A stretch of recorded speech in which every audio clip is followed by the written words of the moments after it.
Dude, midterm elections, I will say this, right before the midterms, I was down in Atlanta. I went to the party for Stacey Abrams. I went to the party for Warnock. I'm going to be back in Atlanta on Sunday Look for, at you. You yeah. roll into an Atlanta like political event. You must be, everybody recognizes you and knows you from the I'm in TV. a mask, man. I'm wearing a mask. Come on. Are you really? Are you? Okay. All right. I don't get recognized everywhere, although the people do recognize my voice. So this is the thing, it all started happening right before the midterms, where you had all this sort of flooding of polls and these sort of bad polls and these cheap polls and these off polls.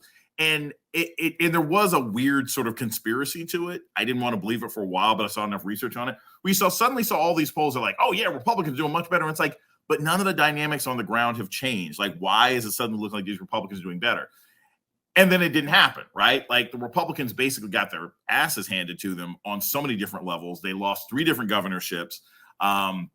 They blew chances at places they could be successful. State houses in like North Carolina and Michigan and Pennsylvania, got flipped, or at least Democrats increased their control.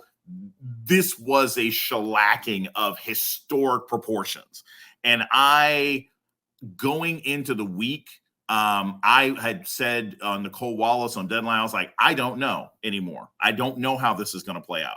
The fundamentals on the ground seem to suggest that Democrats are going to do better than getting wiped out, but the Democrats basically won.